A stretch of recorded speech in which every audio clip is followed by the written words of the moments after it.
Hace ratito oí el grito de puros Rambos. Cálmate, Rambo. Muy buenos días tengan todos ustedes. Me da mucho gusto estar aquí por primera vez. Y pues le agradezco al pastor Luis, a su esposa Cristiana, a sus hijos, el ministerio que están desarrollando, a Antonio Pliego también, y todo el grupo de líderes, músicos. Hay un cantante, ¿cómo se llamaba el cantante de ayer? Ricky, impresionante, ¿verdad? Un talento grandísimo. Y me da mucho gusto que todos ustedes puedan tener en esta mañana el amor por la verdad, el amor por la palabra de Dios. Y desde sus lugares levanten su Biblia. Nada más quiero ver. Todos ustedes se van a ir en el rapto. Y los demás, ahí nos vemos.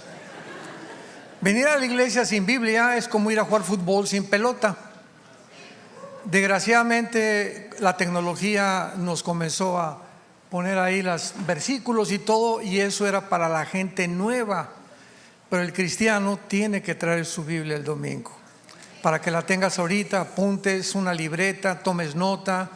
Ese es realmente un discípulo. Porque tú puedes ser cristiano sin ser discípulo. ¿Sabías eso? En Juan 8, 31 y 32 Jesús dijo a los que ya habían creído en Él: si ustedes permanecen en mi palabra, serán mis discípulos. Entonces hay muchos cristianos que no son discípulos, o sea, no siguen a Jesús. Y seguir a Jesús es realmente ser cristiano, porque hemos sido llamados no solamente a creer, sino a seguirlo. Muy bien, pues abran sus Biblias, los que la traigan. Los que no la traigan, siéntense con un cristiano. Tan duras las pedradas, ¿verdad? La primera carta a los Tesalonicenses, capítulo 4. Primera de Tesalonicenses, capítulo 4.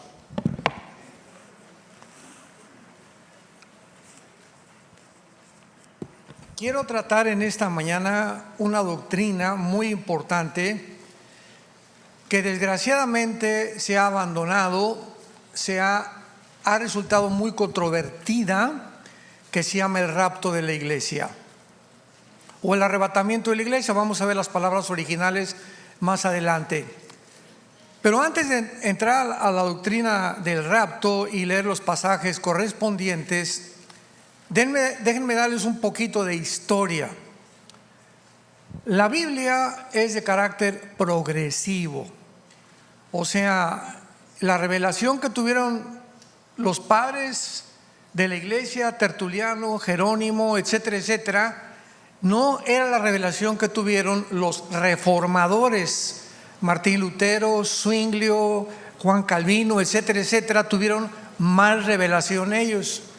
Y mientras más vamos acercándonos al final de la consumación del programa de Dios, más luz vamos a tener los que vivimos en esta generación. Y esto es lógico porque el plan de Dios hace 3 o 4 siglos era diferente al de ahora. Claro que siempre ha sido en estos casi 2000 años de historia la salvación de las almas mediante la predicación del Evangelio de la gracia de Jesucristo. Sin embargo, los métodos de Dios han sido diferentes. Ya no he vuelto a abrir el mar rojo. Dios no ha levantado otro Elías, otro Eliseo con los milagros impresionantes que ellos hicieron, etcétera, etcétera. Entonces, desde hace aproximadamente 150 años o 200 años se comenzó a abrir o a descubrir el rapto. Entonces mucha gente dice: es que los reformadores ya hace 500 años ni siquiera predicaban el rapto, porque Dios no lo consideró congruente. Pero ahora que estamos ya más cerca de este evento, es lógico que haya muchísima más información y que haya vuelto a resurgir otra vez algo que está en la Biblia. Porque cuando alguien me dice: oye, es que el rapto ni siquiera existe, le digo: pues entonces arranca las páginas de Primera de Tesalonicenses 4, de Primera de Corintios 15, de Primera de Tesalonicenses capítulo 1, del Evangelio de Juan capítulo 14, Porque si me dices que no está en la Biblia, no sé qué Biblia estás leyendo. Tal vez es la Biblia del Mormón. Pero la Biblia claramente nos muestra que viene un evento que está próximo. Puede ser ahorita saliendo, puede ser mañana, puede ser entre una semana, un año, no sabemos. Lo único que sabemos es que en un momento determinado millones de seres humanos vamos a desaparecer de la noche a la mañana, con todos los niños, ¿verdad? Menores de edad principalmente. Las cunas quedarán vacías, pilotos que chocarán los aviones porque el piloto desapareció, un congestionamiento de tráfico en las carreteras impresionante, de pilotos y de choferes desapareciendo, los hospitales como locos, los medios de comunicación como locos, buscando la manera de poder explicarle al mundo qué está sucediendo. Ahora, muy bien, esto explica también por qué la aparición de los famosos ovnis, o los objetos voladores no identificados. A partir de 1946, 2 años antes de que se independizara Israel, comenzó a publicarse con más frecuencia la aparición de un fenómeno en el aire que le pusieron el nombre de ovnis. Sin embargo, los cristianos tenemos otro nombre para este fenómeno, porque una vez me dijeron: oigan, ustedes los cristianos, ¿por qué no creen en los ovnis?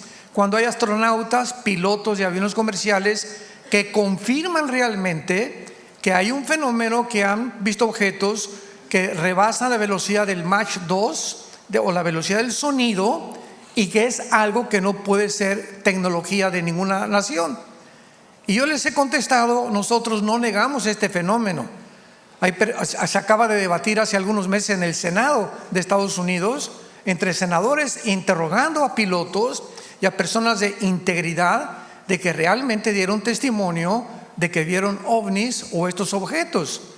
Pero nosotros le llamamos OVIs, objetos voladores identificados, porque aunque no negamos que existe el fenómeno, nosotros sabemos quién se encuentra detrás de este fenómeno. Y cuando estudiamos la Biblia, descubrimos que Satanás puede materializar la energía. Si te acuerdas, en Éxodo 12, cuando llegaron Moisés y Aarón con el faraón, aventaron las varas y algo que es completamente físico se convirtió en culebras, y los brujos hicieron lo mismo. O sea, Satanás puede hacer que este púlpito comience a levantarse, a aparecer un perro. Tiene un poder extraordinario, hacer que suenen las cadenas arriba de tu casa, que oigas voces que no sabes de dónde vienen. Él está completamente al control de la energía y del aire. En Efesios 2 se le llama el príncipe de la potestad del aire, y ahí la palabra aire es de la atmósfera hacia abajo, porque hay 3 cielos de acuerdo a la Biblia. 2 Corintios 12 del 1 al 3. El primer cielo, que es el cielo donde están las estrellas, etcétera, etcétera. El segundo cielo, que es el cielo cósmico.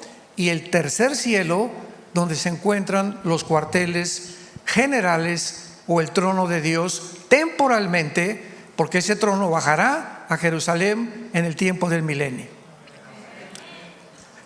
Entonces estamos con un libro maravilloso que se llama la Biblia, que contiene los registros más antiguos de geografía, historia, antropología, paleontología, química, matemáticas, biología y de cualquier disciplina académica que me quieran mencionar.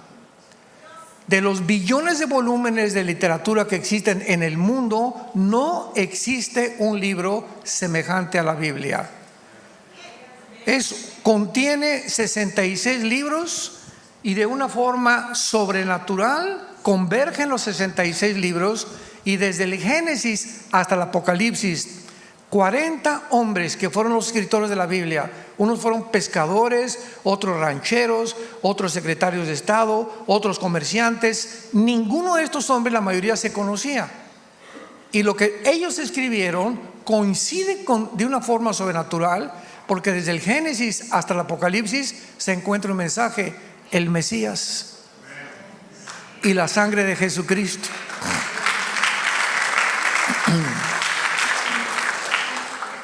Entonces, cuando desaparezcamos, ¿qué van a decir los científicos? Se los llevaron los ovnis. Y es increíble que ahorita un señor que se llama Elon Musk, que es el dueño del proyecto X, de Tesla y de Twitter, acaba de decir, ¿verdad?, que van a comenzar a construir naves espaciales junto con el presidente del Foro Económico Mundial, un alemán que se llama Klaus Schwab, que dicen que cuando pase algo en el mundo, que ellos quieren eliminar la población, van a escaparse en un cohete a la Luna y a Marte. O sea, ¿están marihuanos? O sea, ¿es un chiste? O sea, ¿esto es ciencia o es ciencia ficción? Ya está demostrado cuando Einstein le dijo al presidente Truman hace muchos años, la conquista del espacio es imposible por dos razones: por la velocidad, porque el sonido viaja, ¿verdad?, y la luz a 300,000 kilómetros por segundo, y por el tiempo. Si tú te vas a Marte ahorita en un cohete y regresas a México o aquí a Texas, tu esposa tiene 40 años, tú te fuiste 43 años, cuando tú regresas tu esposa tiene 50. ¿Por qué dijeron amén los hombres? Lo estoy oyendo, porque el tiempo no existe igual que aquí en la tierra. O sea, son cosas que los mismos astrónomos lo conocen y sin embargo lo niegan y juegan con la ciencia como si fuera matatena o canicas, cuando realmente no es ciencia, es ciencia ficción. Así que es imposible que pueda haber ni en la Luna, ni en Marte, ni en la atmósfera, ni en el agua que tengamos nosotros. Imagínense luna de miel en Marte. ¿Quién se quiere de luna de miel a Marte? No vas a poder ni besar a tu esposa. Yo prefiero Cancún 1000 veces, ¿verdad? Bueno, vamos a dar lectura a Primera de Tesalonicenses capítulo 4, versículo 13 al 18, y después procederemos a explicarlo versículo por versículo. Y dice así: tampoco queremos, hermanos, que ignoren acerca de los que duermen, para que no se entristezcan como los otros, que no tienen esperanza. Porque si creemos que Jesús murió y resucitó, así también traerá Dios con Jesús a los que durmieron en él. Por lo cual os decimos esto en palabra del Señor, que nosotros que vivimos, que habremos quedado hasta la venida del Señor, no precederemos a los que durmieron, porque el Señor mismo, con voz de mando, con voz de arcángel y con trompeta de Dios, descenderá del cielo, y los muertos en Cristo resucitarán primero. Luego nosotros, los que vivimos, los que hayamos quedado, seremos arrebatados juntamente con ellos en las nubes para recibir al Señor en el aire, y así estaremos siempre con el Señor. Por tanto, pónganse tristes, dice, porque viene el anticristo. Por lo tanto, ante esta noticia, alentémonos unos a otros con estas palabras. Cuando Pablo escribe esta carta, no había el conocimiento de la muerte o de lo que había detrás de la muerte para los cristianos. En el Antiguo Testamento, lo único que se sabía en el Antiguo Testamento era que todos los muertos, tanto los buenos como los malos, descendían a un lugar que se llamaba el Sheol, que es una palabra hebrea que significa el lugar de la sepultura o el lugar de los muertos. Es todo lo que sabían. Sin embargo, cuando Cristo es crucificado y es puesto en su tumba durante 3 días, en esos 3 días que Jesús estuvo en la tumba, dice Primera de Pedro capítulo 3, que descendió en su espíritu al Sheol. Y entonces Cristo explica, antes de que fuera muerto, lo vamos a ver en el Evangelio de Lucas, que ese lugar llamado Sheol estaba dividido en 2 partes. Toda esta información no se conocía en el Antiguo Testamento. Entonces, en esta historia, que no es parábola, En una parábola no hay nombres propios. Y en esta historia, Cristo claramente, es más, vayamos a Lucas rápidamente para verlo. Capítulo 16, versículo 19 al 31. En esta historia, repito, no es parábola, porque hay nombres propios como Abraham. Cristo dice que mueren dos personas, el rico y Lázaro, que era un mendigo, y de repente el rico se encontraba que era un hombre no por tener dinero, porque el dinero no es pecado, el pecado es amar el dinero, ¿verdad?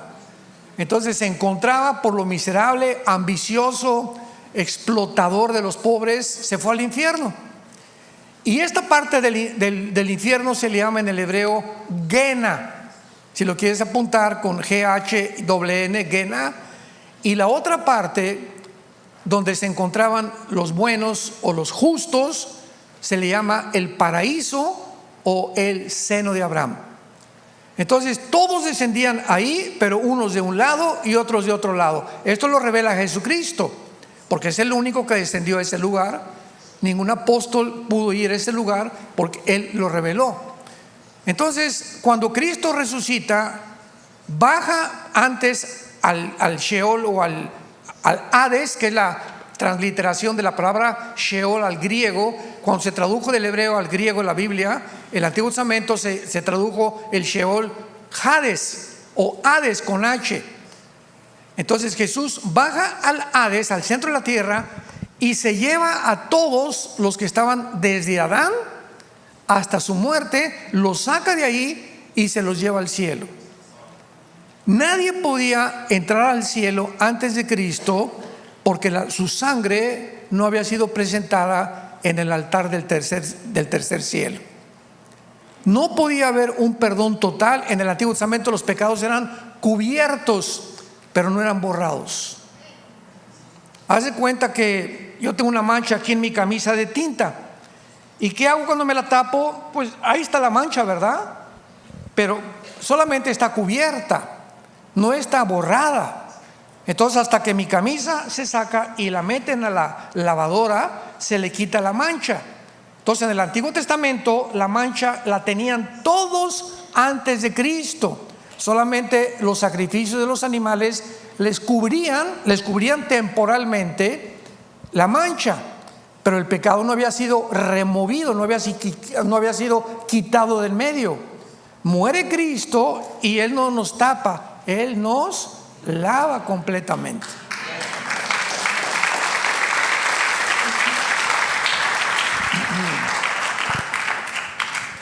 Entonces se llevan a todos al cielo, y por eso en la cruz le dijo al ladrón: hoy estarás conmigo en el paraíso, porque era el nombre que se le daba al lugar donde estaban los que estaban esperando que Cristo muriera para irse con Él. El paraíso ahora se encuentra en el cielo, y desde hace 2000 años que Cristo muere. Si tú te mueres hoy en la noche, te vas inmediatamente a la presencia del Señor.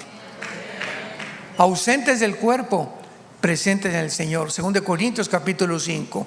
1 Pedro capítulo 1 dice Pedro: teniendo por cierto que estamos listos para reunirnos con el Señor.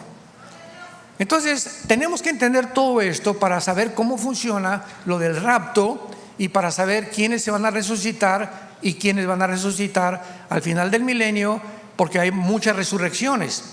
Primero, en el rapto nos iremos todos los cristianos, los que estamos en, ¿qué significa en? En el cuerpo de Cristo. En el Antiguo Testamento los judíos no había ningún cuerpo, no estaban en Cristo. La iglesia nació en Pentecostés y es una entidad completamente diferente al Antiguo Testamento. El Antiguo Testamento es un grupo de personas que Dios usó para traer al Mesías, la Biblia, etcétera, etcétera, y donde el Padre, ¿verdad?, les dio carta de divorcio. Nosotros somos la novia del Hijo del Padre. que es completamente diferente. La iglesia no existía en el Antiguo Testamento. La entidad de Israel y la entidad de la iglesia son dos entidades completamente diferentes, con dos programas completamente diferentes. Aun cuando ahorita no hay griego ni gentil, dice Gálatas capítulo 3, temporalmente Dios va a regresar otra vez a perdonar y a alabar y a poder otra vez restaurar y meter a Israel al programa que él tenía durante los 7 años de la tribulación, porque Israel se va a convertir, Romanos 11, 25 y 26, y a Israel será salvo los que crean en el Mesías. Entonces Pablo, regresamos a primera de Tesalonicenses, les quiere decir a los cristianos de Tesalónica: no quiero que ignoren, versículo 13, de los que duermen. La palabra dormir se usa para morir, pero significa un estado de inconsciencia, como cuando estás dormido. Cuando te duermes, ¿estás muerto? No, ¿verdad? Estás dormido, estás inconsciente, o sea, no estás consciente de lo que pasa alrededor. Estás soñando, llega alguien y te echa agua, abre los ojos y recobras la conciencia. Entonces, por eso se usa la palabra dormir con los muertos, porque seguimos conscientes, como lo vamos a demostrar. No se pierde la conciencia cuando tú mueres. Cuando tú mueres, abre los ojos y vas a estar con Jesús, con los ángeles. Vas a estar consciente que tú eres Jorge, tú eres Carmelita, tú eres Pancho. Estás consciente de tu persona, estás consciente de muchas cosas. Y sígame con cuidado. Cuando tú mueres, te comen los gusanos, ¿verdad? Y te comen ¿qué cosa? El cerebro.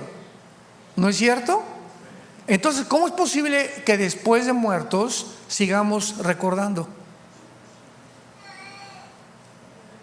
Entonces, ¿el cerebro es el productor de los pensamientos o el alma? Claro.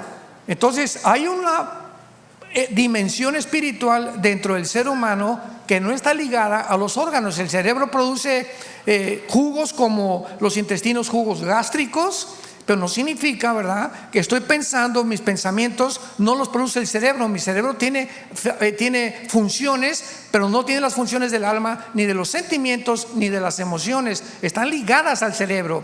Pero yo muero y estoy completamente comido por los gusanos, y en la otra vida sigo viendo, sigo oyendo, sigo pensando y sigo estando consciente de mí,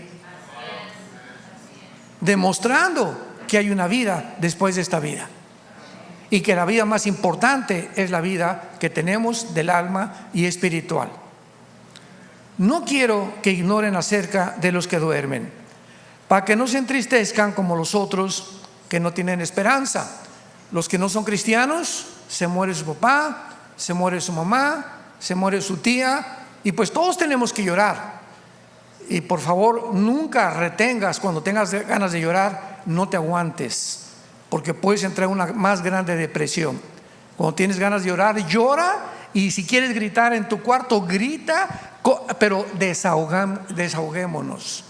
Esto es sano para el alma y para el mismo cuerpo y la misma mente también. No es malo llorar, pero la diferencia entre los no cristianos y los cristianos, yo recuerdo a mi abuelita hace muchos años, que se murió uno de mis tíos, uno de sus hijos, y se vistió de negro 5 años. Y cuando se convirtió, fue el primer traje que le quité. Le dije: parece la esposa de Drácula, abuelita. Oye, pero ¿por qué me lo dices? Le digo: porque tu luto, no, o sea, ya se murió, le lloramos y es normal, pero tenemos que seguir viviendo. Y los cristianos tenemos otro concepto, que la persona que nos abandona, tu esposa, tu esposo, tu hijo, tu amigo o tu sobrino, se encuentra en un lugar mucho mejor que Texas.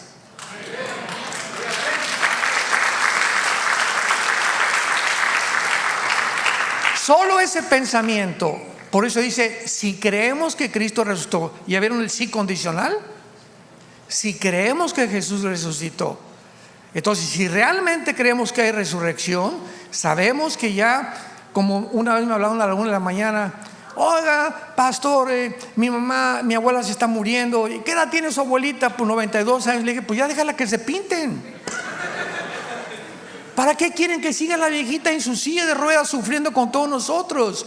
El morir para nosotros es la esperanza más grande que tenemos de abandonar el cuerpo. Ya no hay lágrimas, no hay nada. Nos vamos a un lugar muchísimo mejor. Entonces, ¿por qué queremos a fuerza que se queden con nosotros? Bueno, es el instinto de sobrevivencia, ¿verdad? Y todos quisiéramos que nuestros seres queridos se quedaran con nosotros. Pero cuando mueren, que esos pensamientos embarguen tu mente y tu corazón. Mi papá, mi mamá se encuentran mucho mejor. Ya con eso me consuelo. Me voy a imaginar que está mejor que en Hawái, está mejor que en Cancún, está mejor que en la Riviera Francesa, está en un lugar de descanso. Ya con eso, Señor, gracias Padre Santo, y comenzamos a reconfortar nuestra vida y a seguir viviendo. Esta es la esperanza por la cual Pablo les dice, porque para que tengan esperanza como los otros que no la tienen. Versículo 15. Porque si creemos que Jesús murió y resucitó, versículo 14, perdón, así también traerá con Jesús a los que durmieron en Él. ¿Qué significa esto? Solamente los cristianos nos vamos en el rapto desde Pentecostés hasta nuestros días. Todos los judíos que murieron antes de Pentecostés, y todos ellos van a resucitar después del milenio. Daniel 12 del 1 al 3, o algunos en la segunda venida de Cristo.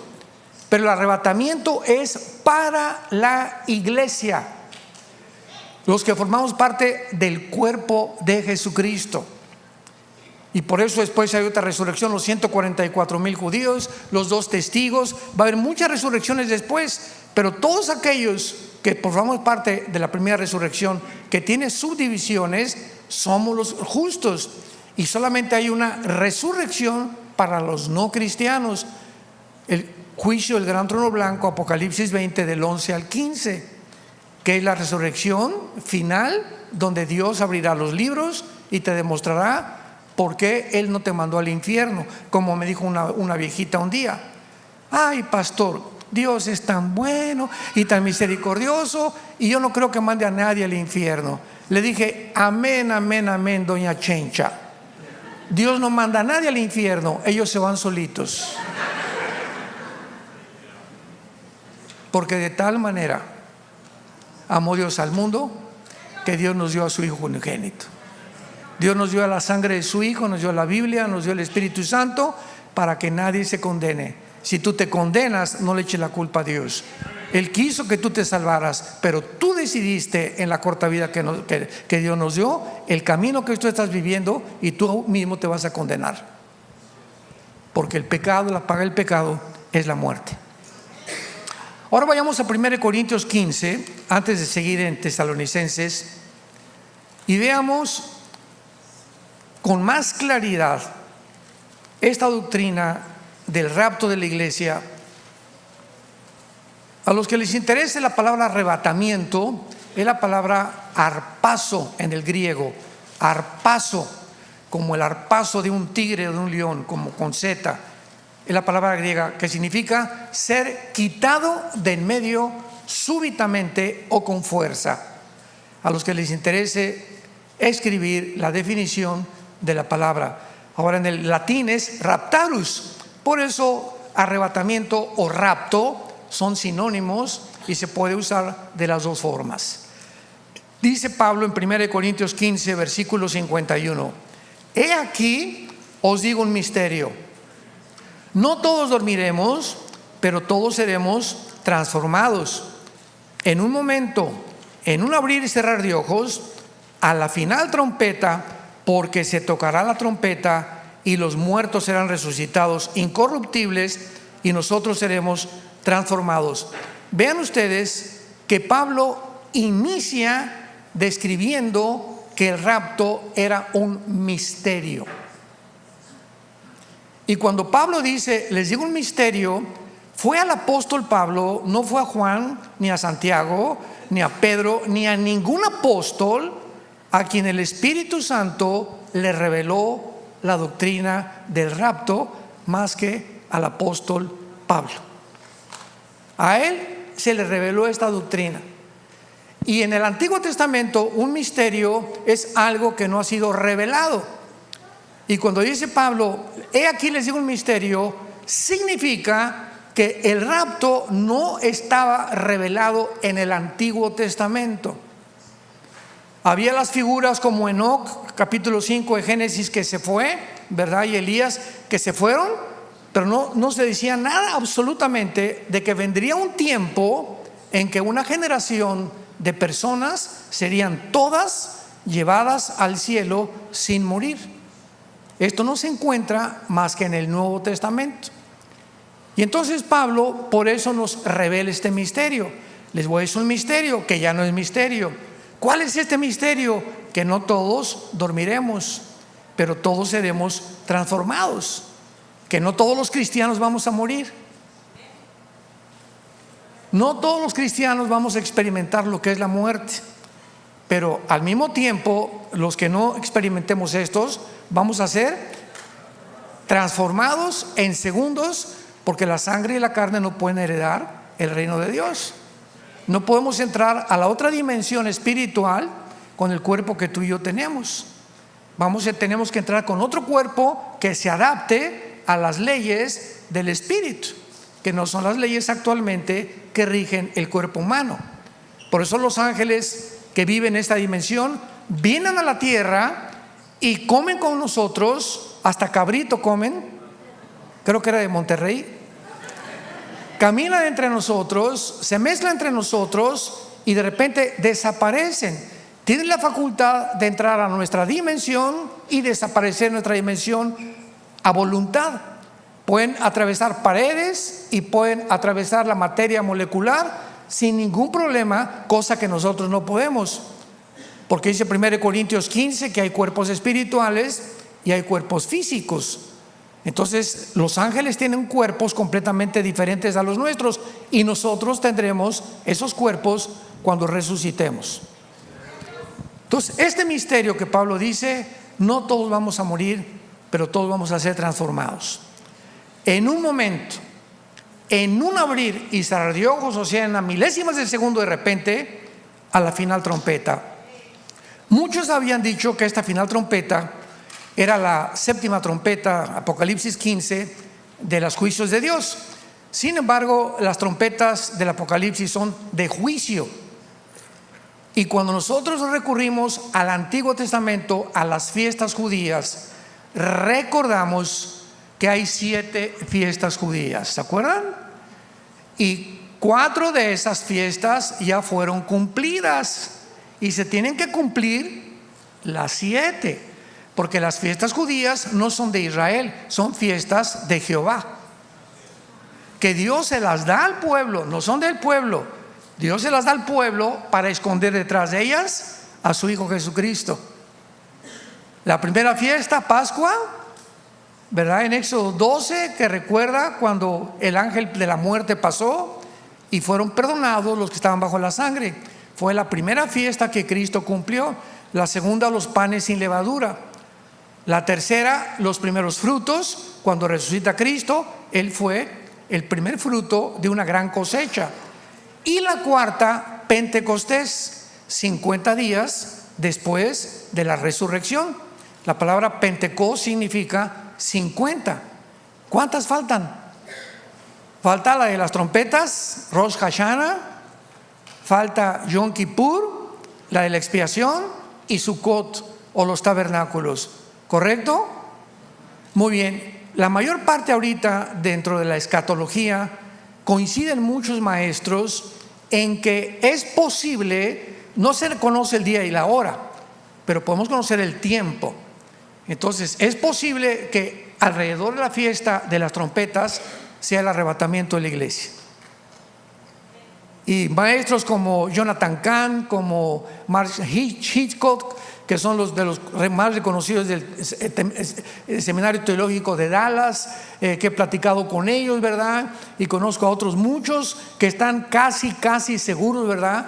Porque la fiesta de las trompetas al mismo tiempo es la única fiesta que no se sabe el día y la hora. Es la única que no se sabe el día y la hora. No se sabe exactamente en qué día, en qué hora, aunque sabe que es al principio del Tishri, del mes de hebreo. Sin embargo, tiene que pasar 1 o 2 días para que anuncien de acuerdo a la luna y toquen la trompeta o el shofar. Entonces, si esa fiesta tiene que cumplirse antes de Yom Kippur, que es la tribulación, el arrepentimiento del pueblo de Israel, es lógico, ¿verdad?, que se asuma que hay un alto porcentaje de probabilidades que tal vez sea entre septiembre y octubre cuando nos vayamos. Ahora septiembre y octubre estamos todos, ¿verdad?, casi ya seguros, ya Señor, ya lo vamos. Yo ya estaba, Señor, como dice en Lucas, oren para que seamos tenidos por dignos de escapar. Y es cuando más, como no sabemos, es más cercano, hay que orar. Tal vez, a lo mejor Dios, no sé, ¿verdad?, pero lo más seguro es que sí, en la fiesta de las trompetas. Por eso Jesús, y además falta la 100ª trompeta. Se tocaban 100 trompetas en la fiesta del Rosh Hashanah de las trompetas en el libro de los Números, y las trompetas se tocaban para reunir al pueblo. Y la trompeta se va a tocar cuando venga Cristo para reunirnos a nosotros con Él. Por lo que no puede ser para juicio, ¿verdad? Y los muertos todos van a resucitar incorruptibles. O sea, primero todos los muertos van a levantarse de Pentecostés a nuestros días, de hace 2000 años a nuestros días. Y ya que ellos resuciten, después nosotros seguimos, pero ya sin morir. De repente se me cae el traje, se te caen las chanclas, se te cae, no dejamos todo absolutamente aquí, toda la ropa tirada, de millones de personas desaparecidas, un tráfico impresionante en el mundo. Y es cuando nosotros sabemos que muchos van a venir a la iglesia el domingo y el pastor ya no está, y la mitad de la gente ya no está, y te vas a jalar de los pelos y te vas a hincar y vas a llorar y vas a gritar y vas a decir: era cierto, era cierto, era cierto. Y será demasiado tarde por la dureza de tu corazón.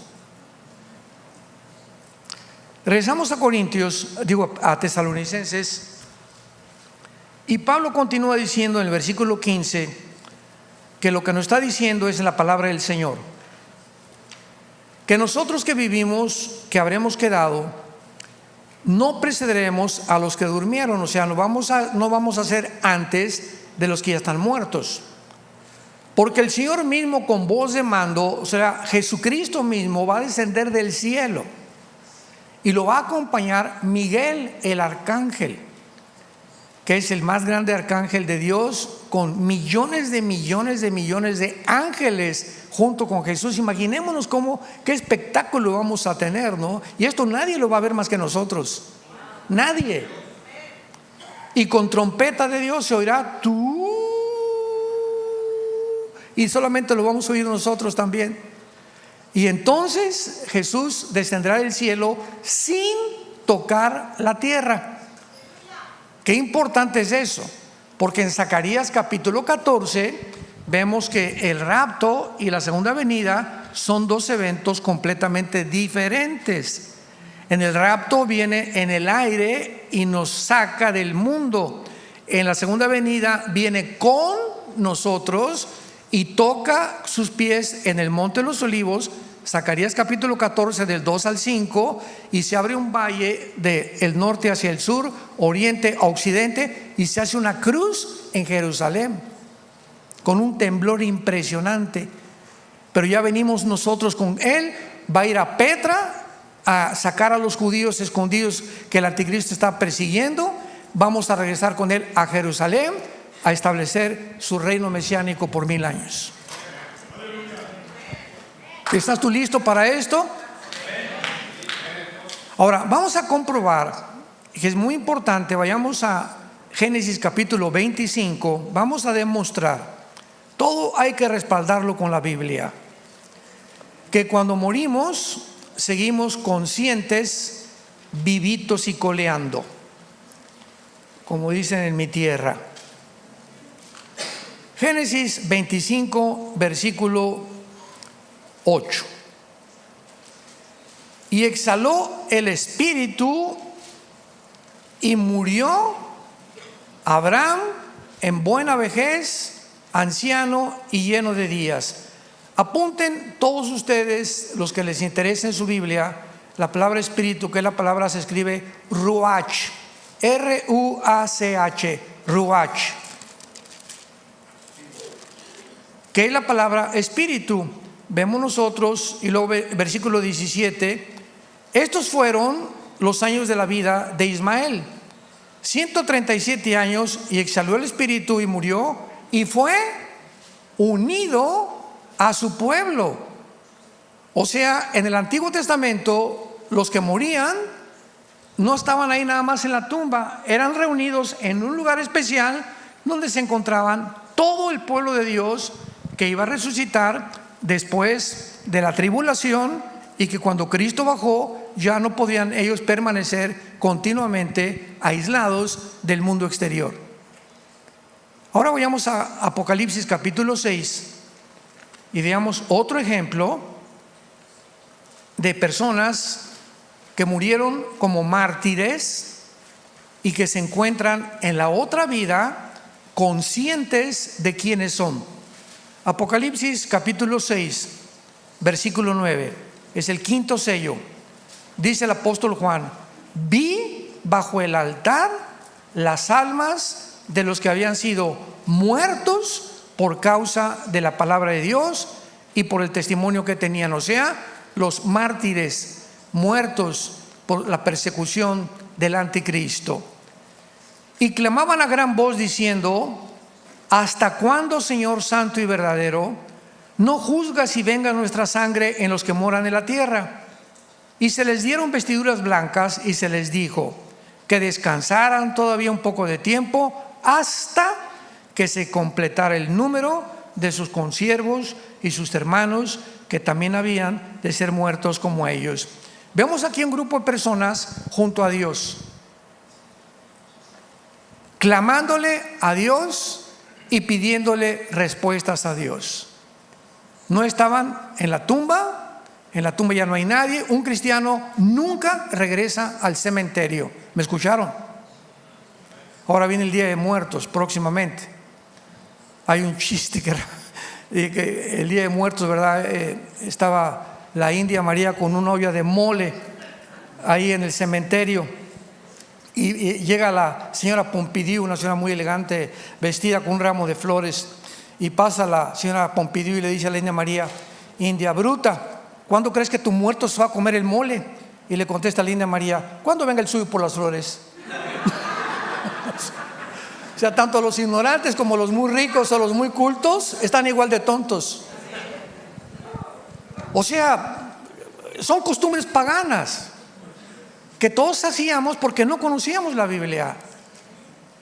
Pero ahora sabemos que es inútil, ya, o sea, no hay nadie ahí en la tumba. Desde el momento que vamos detrás del ataúd, ya no está en el ataúd tampoco tu pariente o tu ser querido.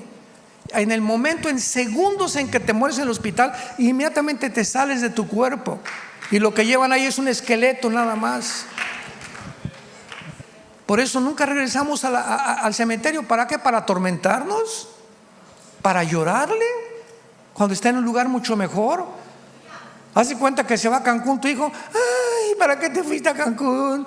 Oye, mamá, no llores, estoy mejor que tú. Y le decían a Dios: ¿hasta cuándo? O sea, ahí arriba en el cielo todavía mantienen el tiempo. De alguna manera saben las personas en el cielo que viene un tiempo abajo en la tierra en el que Dios tiene que juzgar el mundo. Y están viendo de alguna manera desde el cielo a la tierra y le están preguntando a Dios: oye, Señor, ¿hasta cuándo se van a acabar las guerras y los secuestros y la violencia y los huracanes y los tsunamis y tantos abusos que hay en el mundo?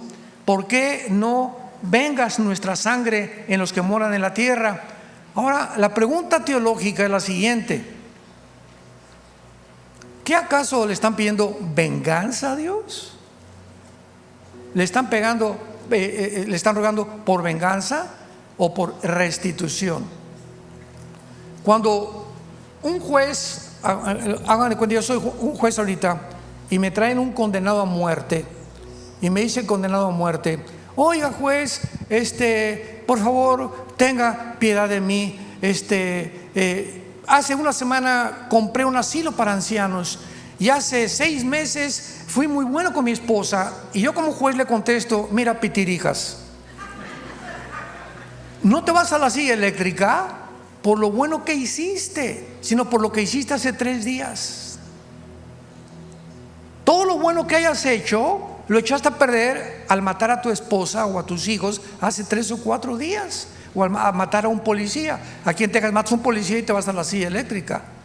Entonces quiero que entiendas eso. Y el pitirija le dice al juez: no, por favor, tenga compasión, ¿por qué son tan vengativos? No, no soy vengativo, estoy ejecutando justicia, no es venganza. Entonces tenemos que diferenciar eso, en que la justicia se tiene que aplicar. Ahorita en Israel, no, ¿cómo es posible que los judíos entren a Gaza, etcétera, etcétera? Oye, es que se tiene que hacer justicia. Ahora se están escondiendo los túneles bajo los hospitales del grupo terrorista, y el palestino no tiene la culpa, pero han asesinado a más de 200, 500 personas. A los niños les sacaron los ojos, los abrieron enfrente de sus papás, los quemaron vivos en sus kibbutz. ¿Qué un gobierno va a dejar eso que para que hagan y sigan haciendo lo que les da la gana? ¿Qué gobierno perdonaría eso? ¿Qué gobierno consciente? Ahorita desgraciadamente en Acapulco el gobierno no ha metido ni la mano, se están muriendo de hambre en Acapulco. Ni un kilo de arroz han llevado. El presidente ni siquiera ha aterrizado hoy para poder qué es lo que se necesita. Y hay un estallido social en Acapulco y en Guerrero ahorita como no se imaginan. La gente ahorita nos juntamos cantidad, tenemos ya como 2-3 toneladas de despensas. Nos acaban de decir: no se atrevan a entrar a Acapulco, te matan por 1 kilo de arroz.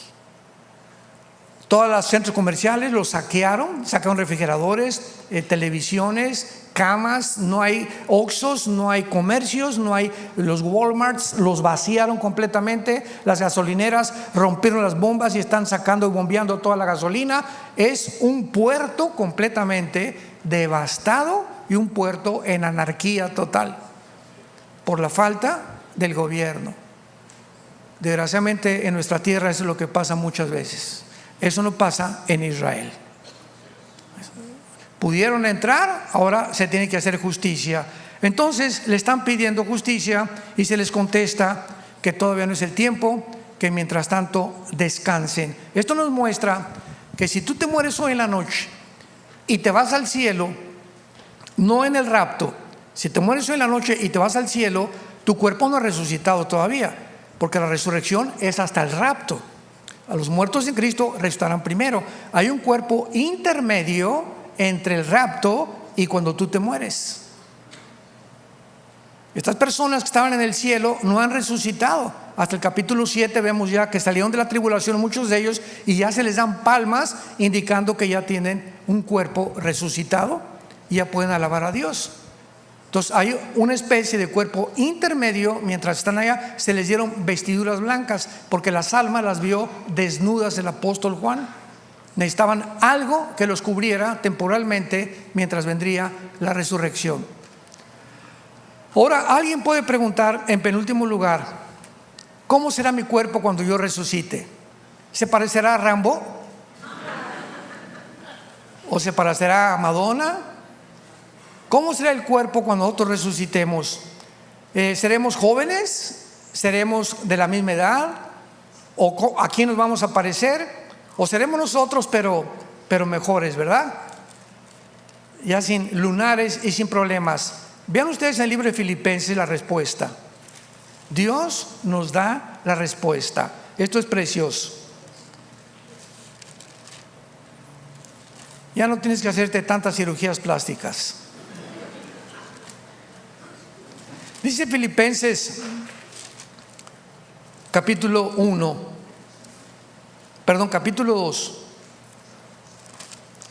Perdón, capítulo 3. Ya ves, seguimos siendo muy imperfectos. Filipenses capítulo 3, versículo 20 y 21. Dice así: mas nuestra ciudadanía está en los cielos, de donde también esperamos al Salvador, al Señor Jesucristo. Escucha, el cual transformará el cuerpo de la humillación nuestra para que sea semejante ¿a quién? Al cuerpo de la gloria suya, por el poder por el cual puede también sujetar a sí mismo todas las cosas. La primera clave que se nos da es que nuestros cuerpos serán iguales al cuerpo de Cristo cuando resucitó. Ahora veamos los detalles del cuerpo de Cristo cuando resucitó. Número 1, cuando se acercó el centurión a la cruz, tenían orden de los soldados romanos de que ningún crucificado bajara sin que se aseguraran que estaba muerto. Si los soldados bajaban a un crucificado y estaba vivo, los soldados los mataban. Era pena de muerte para ellos. Entonces lo que hacían los soldados era con un garrote romperles los meniscos, las rodillas, para que si no estaban muertos o estaban medio moribundos, se aflojara el cuerpo y murieran por asfixia. En 30 segundos, si no estaban muertos, se morían. Pero estaba escrito en el libro de Deuteronomio que al Mesías no le iban a romper los huesos. Entonces el centurión pasó y dijo: por si las moscas, ¿verdad? Y agarró una lanza y del lado izquierdo al lado derecho lo atravesó de lado a lado para asegurarse que estaba muerto. Y el apóstol Juan escribe en su evangelio: vi salir una gota de sangre mezclada con agua. Y de acuerdo a la cardiología moderna del siglo XXI, que es la ciencia que estudia todo lo que es el corazón, cuando se mezcla la sangre con el agua, fíjense ustedes, la medicina y la ciencia de la Biblia implica rotura del pericardio. ¿Qué es el pericardio? Es una capa que envuelve todo el corazón. La palabra cardia viene precisamente en el griego de corazón. Entonces cuando sale una gota mezcla con sangre, implica sin ninguna duda alguna, ¿verdad?, que Jesús murió en la cruz.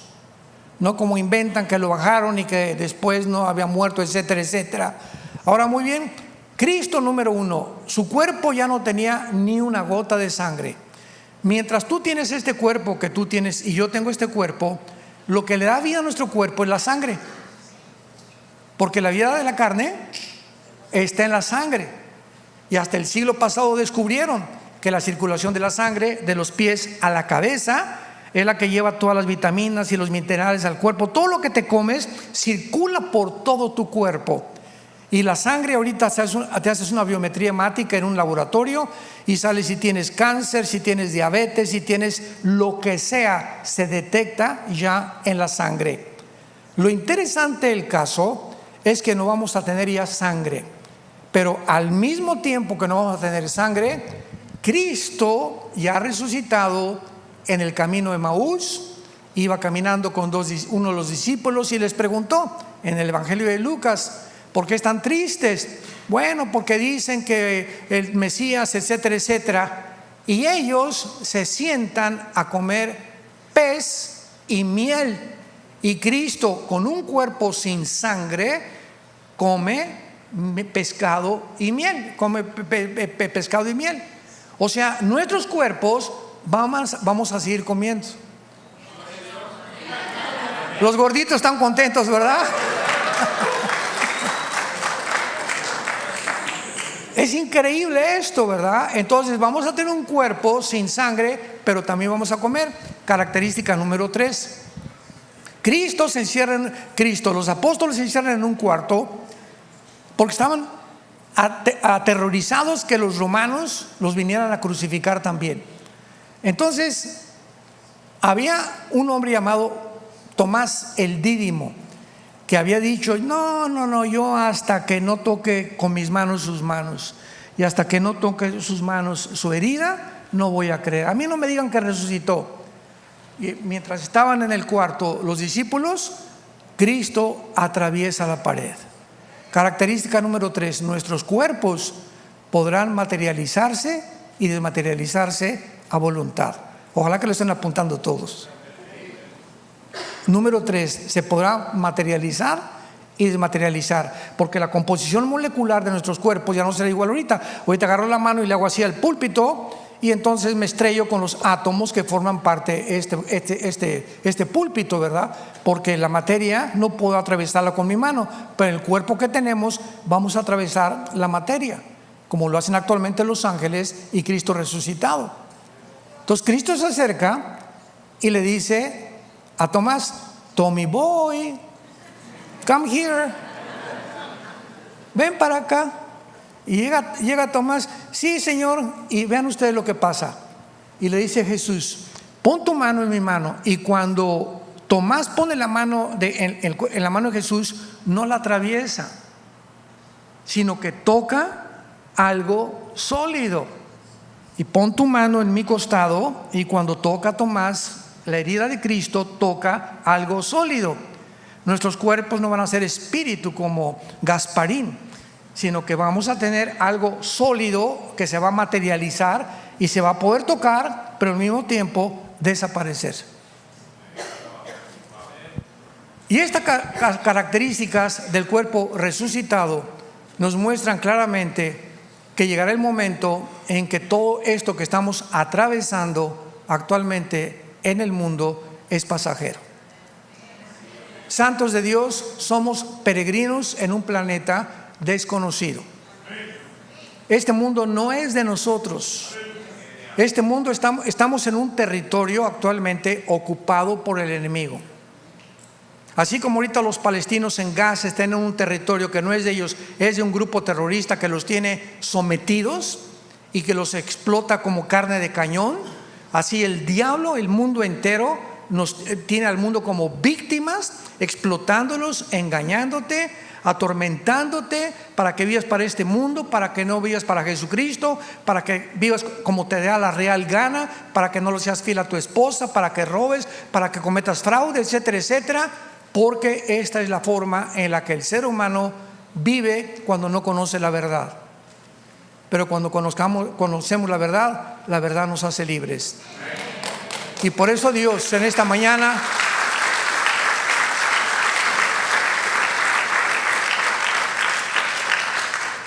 Dios no te pide ni te sugiere, Dios te ordena que te arrepientas de tus pecados. Es una orden. No te está pidiendo tu opinión, te está diciendo Dios: arrepiéntete de tu vida, porque hay caminos que parecen derechos y su fin es camino de muerte. Porque de tal manera amó Dios al mundo que dio a su Hijo unigénito. Escúchame, Dios te ama. Tus pecados te impiden acercarte a Dios. Mas Dios muestra su amor para con nosotros en que, siendo pecadores, Cristo murió por nosotros. Él que no conoció pecado, por nosotros se hizo pecado, para que nosotros fuésemos hechos la justicia de Dios en Él. Mas el herido fue por nuestras rebeliones, despreciado y desechado entre los hombres, varón de dolores, experimentado en quebranto. Como que escondimos de él el rostro, fue menospreciado y no lo estimamos. Mas él llevó todos tus pecados y todos mis pecados en una cruz, para decirnos desde esa cruz: te amo y te quiero perdonar. Tú no tienes que morir y pagar por tus pecados, porque la salvación no es por las obras, es por la fe de lo que Él hizo en nuestro lugar en esa cruz. Y esta historia de amor, la más grande historia de amor jamás contada, se te ha contado en esta mañana para que tú vengas a una cruz, no a una religión. No te invito a que vengas a una religión. El cristianismo no es una religión, es una relación viva, positiva, orgánica, y que te lleva a la acción de cambiar tu vida y revolucionar tu vida. Jesús va a entrar a tu vida en esta tarde y tú vas a descubrir mañana y la semana que entra, de alguna forma, que tu vida va a comenzar a cambiar. Y cuando tú lo hagas, nunca podrás estar tan agradecido con Dios de tan grande salvación. Inclina tu cabeza. Y en esta mañana, en la que Dios ha preparado tu corazón, no es una coincidencia que tú estés aquí esta mañana. Tú tenías una cita para oír la voz de Dios a través de la Biblia. Dios te ama y por eso te trajo esta mañana, para que detengas tu vida, para que no sigas viviendo como estás viviendo, perdido, sin rumbo, sin propósito ni sentido en tu corazón, confundido, confundida por el pecado y por la maldad que hay a nuestro alrededor. Ven a Jesús y conocerás la verdad, y la verdad te va a hacer libre. Él descendió como el pan del cielo para darnos vida. Cualquier agua que sigas viviendo, placeres, sexo, búsqueda de dinero, búsqueda de fama, popularidad, todo eso te va a dejar siempre vacío.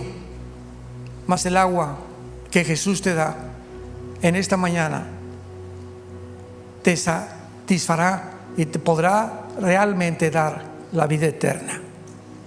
¿Qué tengo que hacer?, me preguntarás.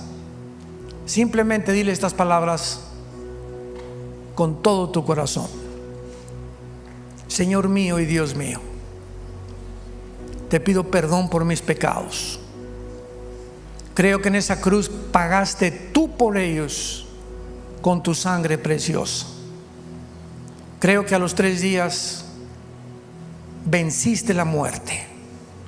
Te levantaste y saliste de la tumba para darme en esta tarde la esperanza que yo volveré también a vivir contigo, porque te pido en este instante que entres a mi corazón. Manifiéstate, Señor, a mi vida, cámbiame, transfórmame. Ya no quiero seguir siendo igual, y sé que solo tú puedes tener el poder de cambiar y darme la vida eterna. En el nombre de Jesús, amén. La palabra de Dios: los cielos y la tierra pasarán, pero mis palabras permanecerán. Todo se está derrumbando a nuestro alrededor ahorita. Filosofías, religiones, ciencia, todos los proyectos y los seres humanos a nuestro alrededor. Nunca había habido tanta confusión, tantas mentiras como las que estamos viviendo. Haríamos bien en estar atentos a esta palabra, como a una antorcha que brilla en tanta oscuridad. Si tú en esta mañana hiciste esta oración por primera vez, invitando a Cristo a tu vida, ahí desde tu lugar, levanta tu mano. Gracias a Dios. ¿Cuántas personas? Gracias a Dios. Que Dios los bendiga. Dios los bendiga. Gracias a Dios. Gracias allá atrás también. Gracias. Gracias por estas personas. Gracias. No salgas por esa puerta como entraste. Entraste tal vez por curiosidad, confundido. No salgas igual. Dios te ha hablado. Pregúntate si no es la última vez que Dios te ha hablado, porque estoy seguro que hay personas a quienes Dios les habló esta tarde por última vez. ¿Eres tú? ¿Acaso eres tú que te has resistido tanto a la gracia de Dios? Ven a la cruz. Levanta tu mano. Gracias. Alguien más. Alguien más. Alguien más en esta mañana. Gracias a Dios. Gracias, joven. Gracias. Gracias allá atrás. Que Dios los bendiga y que tengan mucha paz.